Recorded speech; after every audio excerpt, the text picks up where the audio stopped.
Hello everyone, welcome back to Prem classes. कैसे हैं आप सभी? I hope you all are doing good. आज हम अपना काइनेमेटिक्स का पार्ट 4 देख लेते हैं। उसमें हम डिस्कस करेंगे वेक्टर की कुछ प्रॉपर्टी, उसका एडिशन और मल्टीप्लिकेशन कैसे करते हैं। तो एक बार मैं आपको क्विक रिकैप दे देती हूँ। अभी तक हमने क्या पढ़ा है कि अगर हमारे पास कोई प्लेन गिवन है, एक्स वाई जेड प्लेन, तो अगर यहाँ पे कोई आपको पार्टिकल गिवन है इस प्लेन में, तो इसके पास बहुत सारे डायरेक्शंस हैं मूव करने के लिए, कि वो किसी भी डायरेक्शन में मूव कर सकता है। अगर सिमिलरली आपको कोई पार्टिकल दे दिया एक्स जेड प्लेन में, तो इसके पास भी काफी सारी क्या है, डायरेक्शंस है मूव करने के लिए। तो यहाँ पे हम अगर किसी भी प्लेन में पार्टिकल की मोशन अगर हमें पढ़नी है, तो हम उसको किसके थ्रू पढ़ते हैं? वेक्टर के थ्रू। वेक्टर क्या होता है हमारे पास?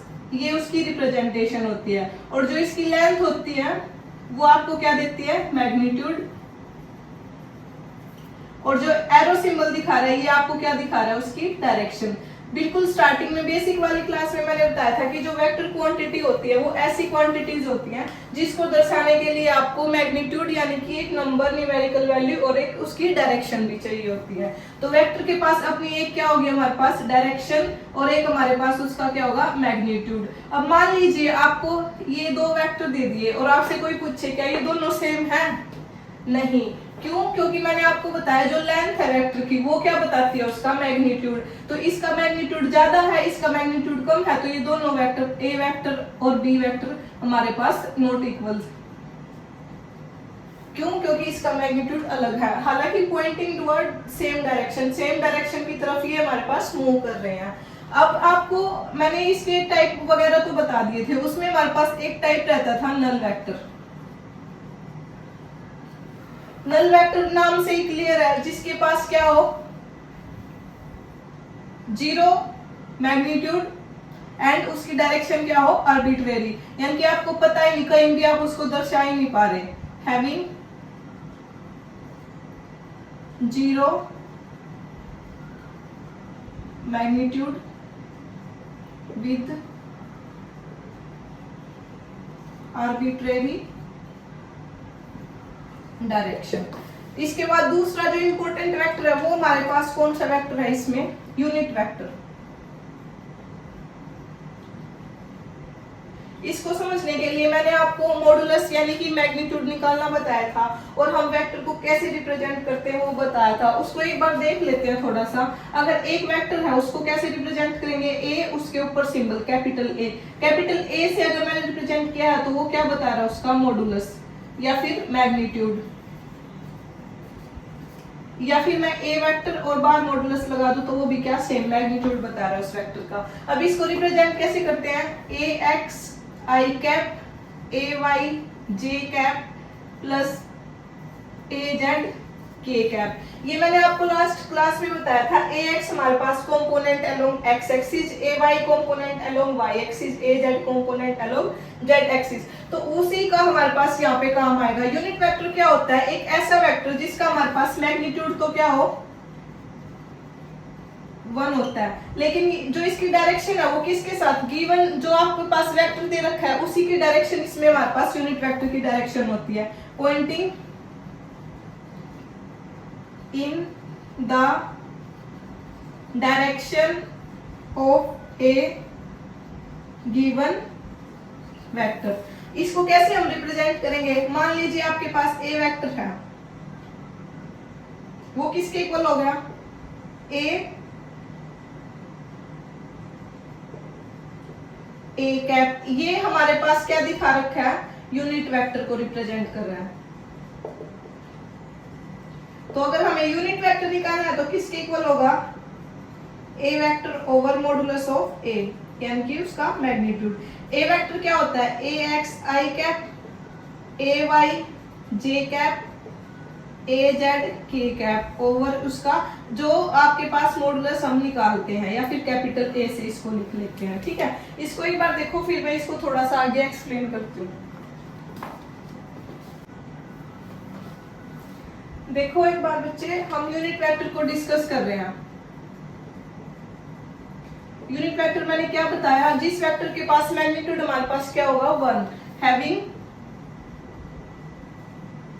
1 मैग्नीट्यूड एंड डायरेक्शन पॉइंटिंग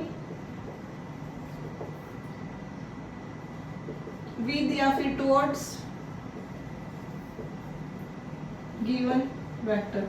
अब इसको एक एग्जांपल के थ्रू समझते हैं। मैंने आपको क्या बताया कि ए वेक्टर अगर हमारे पास है उसको कैसे लिखेंगे, ए वेक्टर का मॉडुलस इनटू में ए कैप। ये ए कैप जो हमें दिखा रहा है वो क्या बता रहा है कि ये हमारे पास क्या है, यूनिट वेक्टर है। अब क्वेश्चन किस तरीके से आएगा, मान लीजिए आपको जेड वेक्टर गिवन है, क्या दे रखा है, आई कैप माइनस 3 जे कैप प्लस 4 के कैप। ये आपको दे दिया जेड वेक्टर। आपसे पूछा है फाइंड यूनिट वेक्टर, कैसे निकालेंगे, सेम यही वाला फॉर्मूला लगेगा। जेड वेक्टर किसके इक्वल होगा, अगर हमें इसका यूनिट वेक्टर निकालना है तो जेड वेक्टर का मॉडुलस इनटू में जेड कैप। ये आपको जेड कैप क्या है फाइंड आउट करना है। तो किसके इक्वल हो गया, Z vector over Z vector का मॉडुलस। मॉडुलस मैंने आपको लास्ट क्लास में निकालना बताया था, कैसे निकालेंगे, under root of A X square plus A Y square plus A Z square. लेकिन यहाँ पे जेड की ए की जगह क्या है, जेड वेक्टर है तो जेड के कंपोनेंट ले लेंगे। एक्स का कंपोनेंट कितना है 1 तो 1 का स्क्वायर, वाई का कंपोनेंट कितना है -3 तो 3 का स्क्वायर, प्लस जेड का कंपोनेंट कितना है 4 इसका स्क्वायर। तो ये किसके इक्वल आ गया 1 9। जेड वेक्टर क्या है हमारे पास i minus 3 J cap plus 4 के कैप ओवर जेड का मॉडुलस कितना है √26। तो ये आपके पास क्या हो गया आंसर। इसको रिवाइज करो एक बार, फिर हम इसकी मल्टीप्लिकेशन वाले कंसेप्ट देखेंगे, स्केलर और डॉट प्रोडक्ट क्या होता है।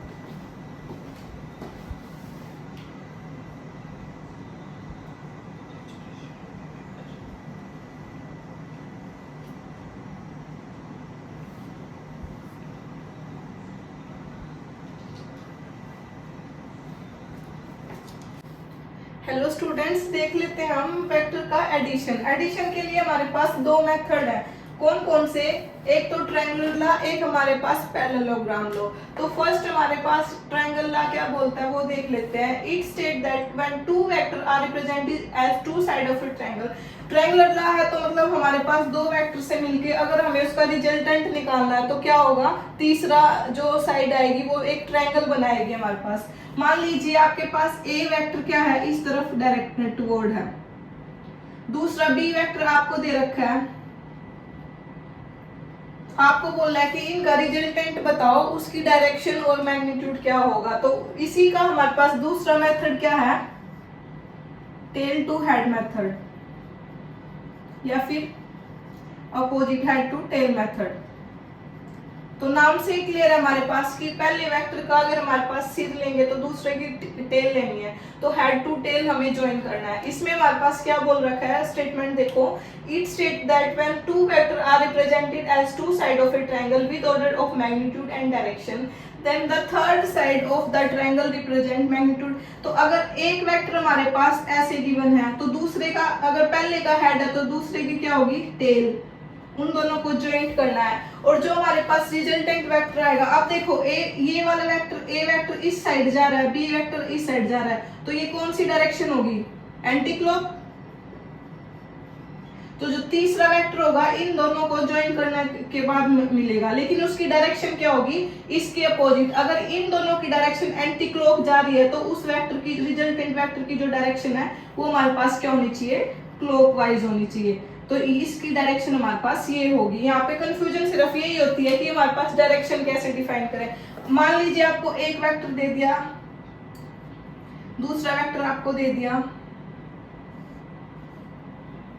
रिजल्टेंट की डायरेक्शन आपकी निकल गई ये वाली। लेकिन अगर हमारे पास यही एक वेक्टर डाउनवर्ड, एक डायरेक्शन इस साइड जा रखा है, तो इसका रिजल्टेंट अगर फाइंड आउट करना है तो कैसे करेंगे, हेड अगले वेक्टर का टेल, उसके बाद इन दोनों को मिलाने से क्या बन गया, एक ट्रायंगल। लेकिन इसका रिजल्टेंट देखो, वेक्टर की जो डायरेक्शन है वो हमारे पास किस साइड है, क्लॉकवाइज, तो ये क्या होगी क्लॉकवाइज। लेकिन अभी जो रिजल्टेंट वेक्टर है उसकी डायरेक्शन हमारे पास क्या होनी चाहिए, एंटी क्लॉकवाइज। तो अगर ऐसे ही मैं इस साइड एरो लगा दूंगी तो क्लॉकवाइज, तो इसका इसी साइड एरो लगेगा, क्योंकि ये वाली डायरेक्शन हमारे पास क्या होनी चाहिए, एंटी क्लॉक। हेलो स्टूडेंट्स, देख लेते हैं हमारे पास पैरेललोग्राम लॉ ऑफ एडिशन। इसी का दूसरा नाम हमारे पास क्या है, टेल टू टेल मेथड।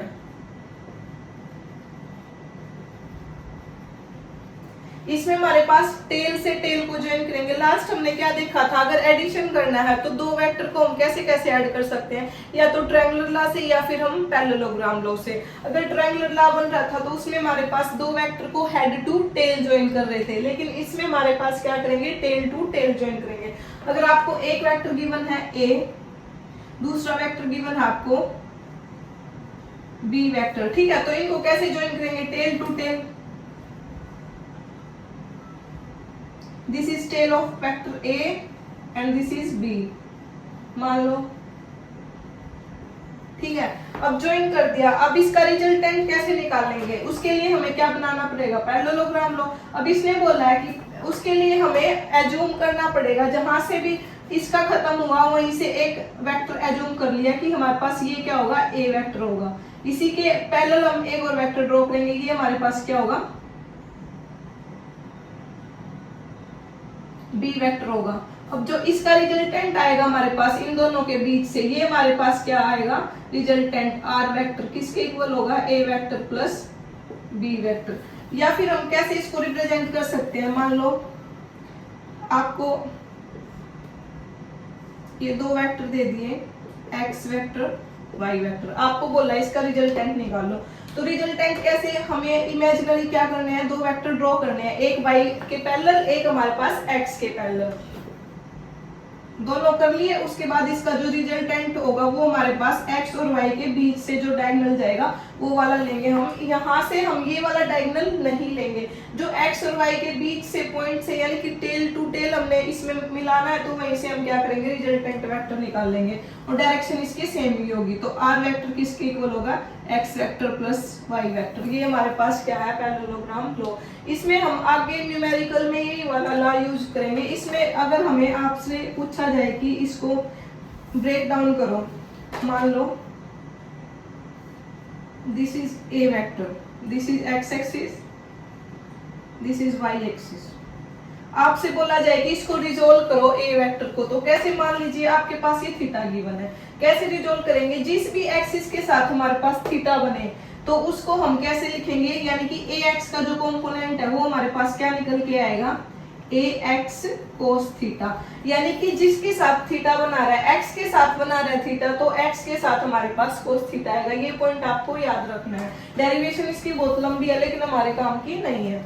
अब ए वाई, अब थीटा किसके साथ बन रहा है, एक्स के साथ, तो ए वाई के साथ तो नहीं बन रहा, तो वाई का जो कंपोनेंट है, यानी कि ए वेक्टर का अलोंग एक्स एक्सिस के अलोंग ये वाला कंपोनेंट आ गया, y के अलोंग ये वाला component A Y sine theta. आपको यहाँ से क्या समझ में आना चाहिए कि जिस भी एक्सिस के अलोंग हम तोड़ रहे हैं उसके साथ अगर थीटा बन रहा है तो हम क्या लेंगे, कोस थीटा। लेकिन अगर अपोजिट है, वाई एक्सिस है, यहाँ पे थीटा नहीं बना रहा ए वेक्टर वाई के साथ, तो वहां पे हम लेंगे साइन थीटा। और एक हमारे पास पैरेललोग्राम का जो रिजल्टेंट है, तो ये जो रिजल्टेंट वेक्टर है इसको हम रिजोल्व करना सीखेंगे और इसके बेस पे एक दो क्वेश्चन देखते हैं, फिर मैं आगे आपको स्केलर और डॉट प्रोडक्ट बताऊंगी। रिजल्टेंट वेक्टर की डायरेक्शन और मैग्नीट्यूड निकालने को बोला जाए तो कैसे फाइंड आउट करेंगे। मान लीजिए दो वेक्टर आपको गिवन है, ए वेक्टर बी वेक्टर। अभी आपको मैंने लास्ट बताया था कि अगर टेल से टेल ज्वाइन हो तो हमें कौन सा लॉ लगाना है, पैरेललोग्राम लॉ। तो उसके लिए हमें क्या करना पड़ेगा, जो वेक्टर गिवन है उसकी सेम अपोजिट पैरेलल में क्या करने पड़ेंगे, दो वेक्टर ड्रॉ करने पड़ेंगे, और जो यहाँ बीच से उसका डायगोनल उनको ज्वाइन करेगा वो क्या होगा हमारे पास, रिजल्टेंट, यानी कि आर वेक्टर। तो अभी वही सेम कंसेप्ट लगेगा।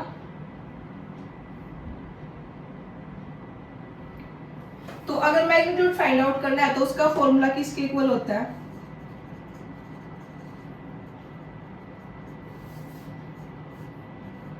ए square plus B square plus 2ab cos of theta. ये डायरेक्ट फॉर्मूले ही आपको याद रखने हैं, इसकी बहुत ही लॉन्ग डेरिवेशन है जो कि एग्जाम पॉइंट ऑफ व्यू से जरूरी नहीं है। सेकंड, अगर आपसे डायरेक्शन के लिए हम क्या यूज करते हैं, tan। अब रिजल्टेंट क्या बना रहा है, एंगल b, तो बीटा, तो tan बीटा किसके इक्वल होगा, b sine theta over a plus b cos theta के इक्वल होगा, ठीक है। अब यही हमारे पास 3-4 केस देख लेते हैं कैसे कैसे आएंगे। अगर हमारे पास थीटा किसके इक्वल है, 0 डिग्री, थीटा किसके इक्वल है, 90 डिग्री, थीटा किसके इक्वल है 180 डिग्री। तो अगर हमारे पास थीटा 0 के इक्वल है तो मैग्नीट्यूड क्या होगा, आपको पता है साइन 0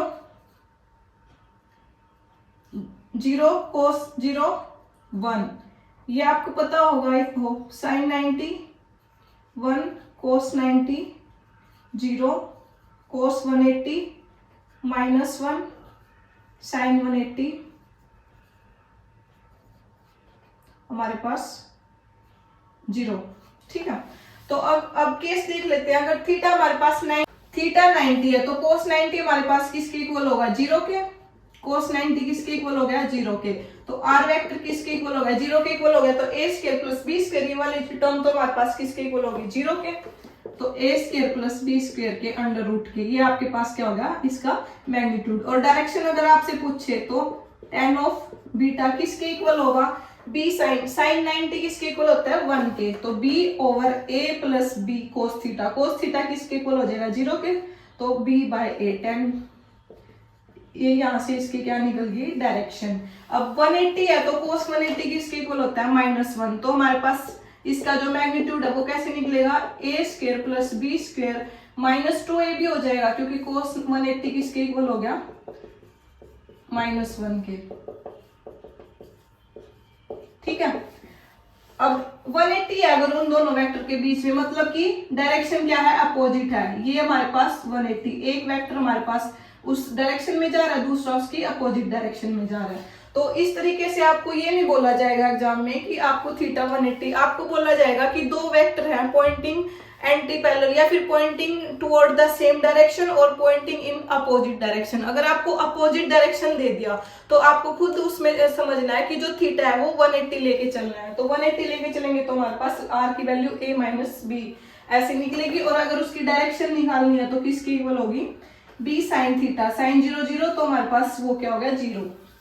ठीक है, उसके बाद अगर 0 वाला देख लेंगे, अगर थीटा हमारे पास 0 डिग्री है तो मैग्नीट्यूड एंड डायरेक्शन क्या होगा। थीटा 0 है तो कोस 0 कितना होता है 1। तो r किसके इक्वल हो गया, इसका मैग्नीट्यूड निकालेंगे तो a square plus B square plus 2ab का अंडर रूट, ये हमारे पास a प्लस बी आ जाएगा क्योंकि ये आइडेंटिटी होगी a plus B plus 2ab is equals to a plus B का होल स्क्वायर, स्क्वायर से अंडर रूट कैंसिल तो a प्लस बी। अब इसकी डायरेक्शन कैसे फाइंड आउट करेंगे, साइन 0 किसके इक्वल होता है 0 के, तो ये आपके पास 0। ठीक है, ये आपको फाइंड आउट करना है। तो अगर आपको बोला जाए कि a और b दो वेक्टर हैं वो आपके पास परपेंडिकुलर हैं, तो आपको कौन सा केस लगाना उसमें कि थीटा हमारे पास क्या है 90 है। डायरेक्ट आप ये भी लगा सकते हैं, लेकिन ये फॉर्मूला याद रख लो, ये फर्दर केस आपको याद रखने की जरूरत नहीं है, इसको आप सोल्व कर सकते हैं। ठीक है, इसको देखो फिर हम स्केलर और डॉट प्रोडक्ट के और देखेंगे। अभी हम देख रहे थे कि एडिशन कैसे करेंगे, उसके लिए हमने दो लॉ देखे हमारे पास, triangular law and parallelogram law. अभी हम देखेंगे कि मल्टीप्लिकेशन अगर आपके पास वेक्टर्स की दी जाए तो हम कैसे करेंगे। उसके लिए भी हमारे पास दो हैं, एक हमारे पास क्या है स्केलर प्रोडक्ट, दूसरा क्या है वेक्टर प्रोडक्ट। अब स्केलर है तो नाम से क्लियर होगा कि उसके पास क्या होगा सिर्फ मैग्नीट्यूड होगा। कैसे हम उसको लिखेंगे, a डॉट b किसके इक्वल होगा a b कोस थीटा। अब समझ लेते हैं कि ये हमारे पास क्या है। इसी का दूसरा नाम आपके पास क्या है डॉट प्रोडक्ट। क्यों, क्योंकि इसके बीच में क्या लगता है डॉट, जहां पे भी आपको डॉट आ जाए वहां पे आपको क्या लेना है कोस थीटा। अब देखो a हमारे पास क्या है वेक्टर a को रिप्रेजेंट कर रहा है, b हमारे पास क्या है वेक्टर b को रिप्रेजेंट कर रहा है। a सिंपल a आपके पास मैंने बताया था किसको रिप्रेजेंट करता है magnitude of a vector, b आपके पास किसको रिप्रेजेंट कर रहा है मैग्नीट्यूड ऑफ बी वेक्टर। और जो ये थीटा है ये हमारे पास क्या है दो वेक्टर के बीच में एंगल, एंगल बिटवीन वेक्टर्स या फिर ए वेक्टर और बी वेक्टर। ये आपके पास क्या होता है स्केलर प्रोडक्ट, यानी कि डॉट से हम इसको रिप्रेजेंट करते हैं। इस साइड आइए, वेक्टर प्रोडक्ट हमारे पास, इसमें इसका दूसरा नाम क्या होता है क्रॉस प्रोडक्ट। क्रॉस आ गया तो बीच में क्या आएगा, क्रॉस का निशान, ए क्रॉस बी। अब वेक्टर हमारे पास क्या होता है, जिसके पास डायरेक्शन भी हो और मैग्नीट्यूड भी हो। तो डायरेक्शन भी होगी इसके पास और इसके पास मैग्नीट्यूड भी होगा। मैग्नीट्यूड होगा तो ए बी साइन थीटा। अब ये इसकी डायरेक्शन को रिप्रेजेंट करने के लिए एन कैप, मैंने बताया था कि एन कैप क्या है हमारे पास, यूनिट वेक्टर। यूनिट वेक्टर क्या करता है, उसका मैग्नीट्यूड तो कितना होता है 1, लेकिन आपके पास गिवन जो वेक्टर होगा उसकी वो डायरेक्शन में ही हमारे पास डायरेक्शन बताता है, ठीक है। तो इसकी डायरेक्शन बताने का काम कौन कर रहा है, एन कैप यानी कि यूनिट वेक्टर। इसका काम क्या है, डायरेक्शन बताना। ए हमारे पास क्या है, magnitude of A vector, B हमारे पास क्या है, magnitude of B vector. Sine theta हमारे पास क्रॉस प्रोडक्ट में आता है और कोस थीटा हमारे पास क्या आता है, डॉट प्रोडक्ट में आता है। थीटा हमारे पास क्या है, इन दोनों के बीच में एंगल। तो एक बार देख लेते हैं हमारे पास स्केलर प्रोडक्ट क्या होता है। समझ में आया इसका डिफरेंस? तो अभी देख लेते हैं। मान लो आपको दो वेक्टर गिवन है, a vector b vector, 3i cap minus 2k cap, sorry 2j cap plus k cap,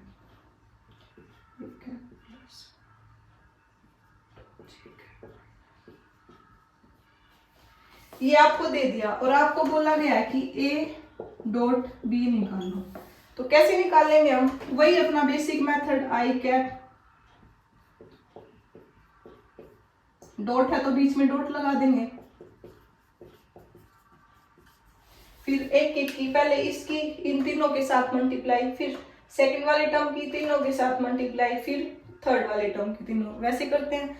तो सेम करेंगे,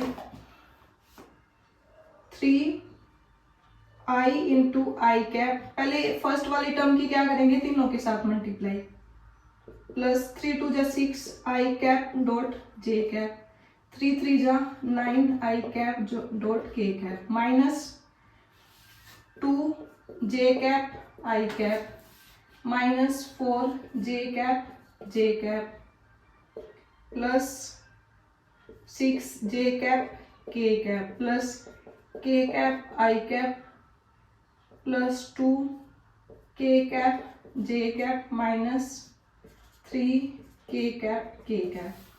ऐसे करेंगे हम बेसिक मेथड से। लेकिन हमारे पास क्या होता है स्केलर प्रोडक्ट में, आई कैप या फिर इक्वल लगा लेते हैं बीच में, जे कैप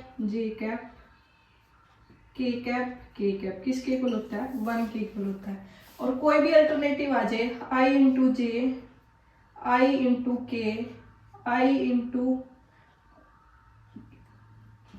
जे के आई, ये सारे क्या होंगे, 0। यानी कि जो हमारे पास सेम होंगे, आई के साथ आई, जे के साथ जे, के साथ के, तो वो हमारे पास क्या होंगे, 1। उसको छोड़ के कोई भी आपके पास कॉम्बिनेशन आ जाए, आई के साथ जे के कुछ भी आ जाए, के साथ आई जे में से कोई भी आ जाए, जे के साथ के और आई से कुछ भी आ जाए, वो आपके पास 0 होंगे।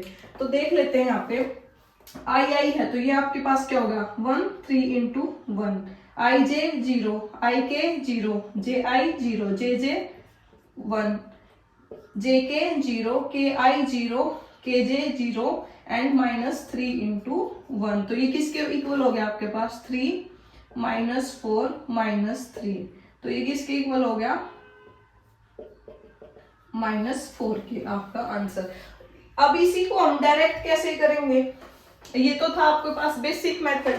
डायरेक्ट अगर आपको करना हो तो कैसे करेंगे, आई की आई के साथ मल्टीप्लाई करो, जे की जे के साथ मल्टीप्लाई करो और के की डायरेक्ट के साथ करो। अब आई की आई के साथ तो 3 इंटू 1, आई की जगह क्या होगा 1, तो 3 इंटू 1, जे की जे के साथ minus sign as it is 2 into J, 2 into 2 4 और जे इंटू जे 1, उसके बाद के की के साथ प्लस है तो प्लस, माइनस है तो माइनस, 3 इंटू 1। तो ये आपके पास क्या आ गया, -4 डायरेक्ट आंसर। आपको ये बेसिक इसलिए बताया ताकि आप कंफ्यूज ना हो कि ये हमारे पास कैसे डायरेक्ट आया। तो आपको डॉट प्रोडक्ट में क्या करना है, आई की आई के साथ मल्टीप्लाई, जे की जे के साथ, के की के साथ, रेस्ट आपके पास सारे क्या हो जाएंगे, 0। एक बार इसको देखो, फिर हम करेंगे वेक्टर या फिर इन दोनों का क्रॉस प्रोडक्ट निकाल लो। तो कैसे निकालेंगे, इसके लिए आपको मैट्रिक्स का थोड़ा सा बेसिक आना चाहिए। कुछ नहीं है, देखो बहुत ईजी है। आई जे के, फर्स्ट वेक्टर के जो कंपोनेंट है वो लिख दो 1 2 -3, आपको ये इसके साइन भी लेने हैं। दूसरे वेक्टर का कंपोनेंट सेम 3 -2 5। ठीक है, अब देखो कैसे करेंगे।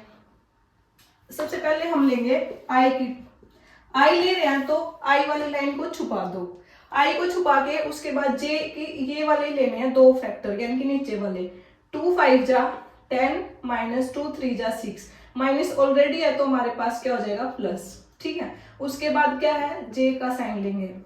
जे में हम ऑलरेडी माइनस लेते हैं, इसमें चलता ही क्या है प्लस माइनस प्लस। ठीक है, जे में हम ऑलरेडी इसमें माइनस लेंगे। जे को ले रखा है तो जे को छुपा दो, जे को छुपा दिया तो इन दोनों की क्या करेंगे मल्टीप्लाई 5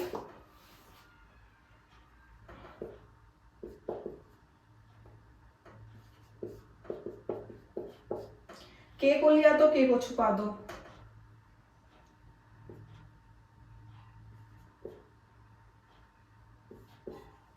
तो किस के को हो गया 16 आई कैप माइनस माइनस प्लस 14 जे कैप माइनस 8 के कैप। ये आपके पास क्या आ गया आंसर।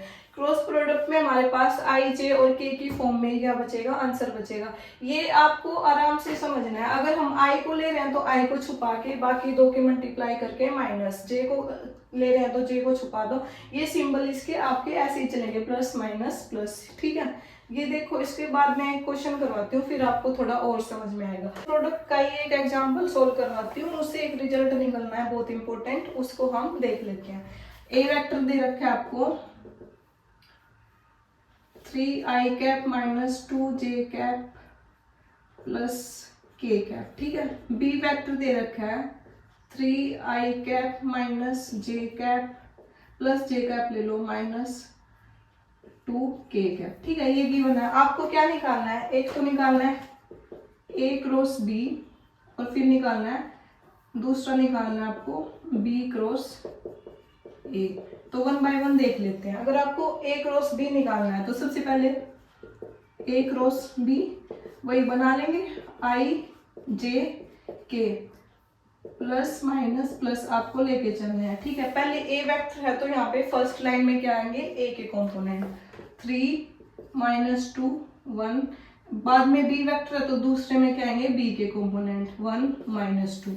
सोल्व कर देते हैं इसको, कितना आएगा आई कैप इंटू आई का निकाल रहे तो आई को छुपा लो, आई को छुपा लिया तो 2 2 माइनस माइनस प्लस 4 -1, जे के आगे माइनस लेके ही चलना है। जे को छुपा दिया 3 2 जा 6 -3 प्लस के कैप, के को छुपा दिया 3 माइनस माइनस प्लस 4 -1 3 आई कैप माइनस प्लस 9 जे कैप प्लस 9 के कैप। आपके पास ये आंसर आया। ठीक है, अब निकालते हैं हम B cross A vector. Same table बना लेंगे आई जे के प्लस माइनस प्लस लेके चलना है। ठीक है, बी वेक्टर आपको आगे दे रखा है तो इसमें भी हम क्या करेंगे, पहले क्या करेंगे बी वेक्टर को लिखेंगे 3 1 -2, बाद में ए है तो नीचे वाली लाइन में लिखेंगे ए के कंपोनेंट। तो निकाल लेते हैं आई इंटू आई के छुपा दो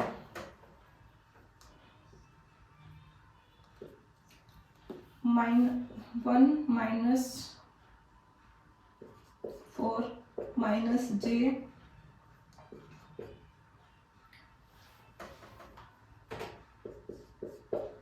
प्लस